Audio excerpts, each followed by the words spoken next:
Subscribe करें Pakistan media today को और प्रेस करें इस बेल आइकन को ताकि आपको मिल सके हमारी लेटेस्ट वीडियो सबसे पहले। अगर बड़े जानवर के 7वें हिस्से की कीमत और बकरी की कीमत बराबर है और गोश्त भी बराबर है तो बकरी खरीदना अफजल है।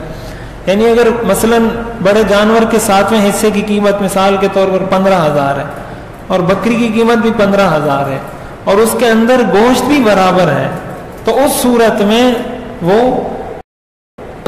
ज़िबा करे। लेकिन अगर बकरी में गोश्त कम है तो फिर 7वां हिस्सा ही डाले, इसलिए कि शरीयत इन सारे मामलात के अंदर बुनियादी तौर पर जिस पॉइंट को, जिस नुक्ते को देखती है वो पॉइंट और नुक्ता ये है कि गरीबों का फायदा किस में ज्यादा है। गरीबों का फायदा इसमें ज्यादा है कि जिसमें गोश्त ज्यादा होगा उसमें गरीबों का फायदा ज्यादा होगा। तो इसलिए अगर गोश्त बकरी में कम है लेकिन कीमत एक है तो फिर 7वां हिस्सा ही डालें ताकि ज्यादा से ज्यादा लोगों को गोश्त पहुंचे।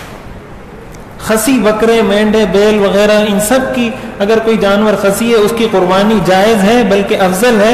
हुजूर अलैहिस्सलातु वस्सलाम ने खुद जिन 2 दुम्बों की कुर्बानी की थी उनके बारे में हदीस शरीफ में यही आता है, ज़हा बिकबशैनी अमलहैनी अक़रनैनी मौजूअैन, के खसी जानवर की आपने कुर्बानी फरमाई।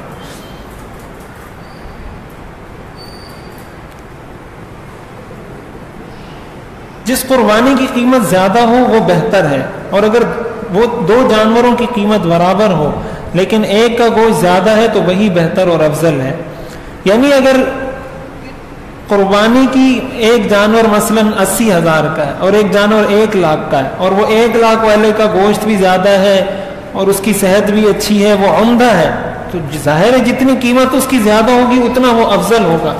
लेकिन इसका ये मतलब हरगिज नहीं है कि इंसान 20-20 लाख का जानवर खरीदता रहे, ये मतलब नहीं है इसका।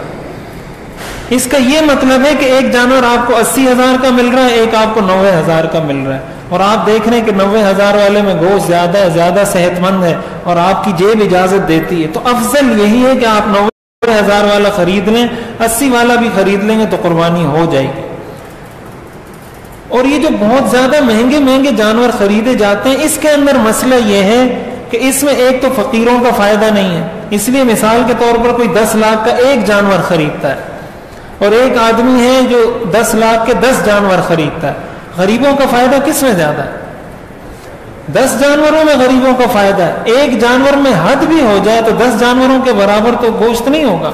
और दूसरी बात कि अल्लाह की नजर में असल चीज खून बहाना है, तो जानवर जितना भी बड़ा हो जाए, 20 लाख का हो जाए, 50 लाख का हो जाए, खून तो एक ही शुमार होगा, जान तो एक ही है। तो इसलिए अगर एक आदमी एक जानवर ज़िबा कर रहा है उसकी जगह अगर वो 10 जानें ज़िबा करेगा तो असल जो मकसूद है शरीयत की नजर में ईद के दिन वो खून बहाना मकसूद है।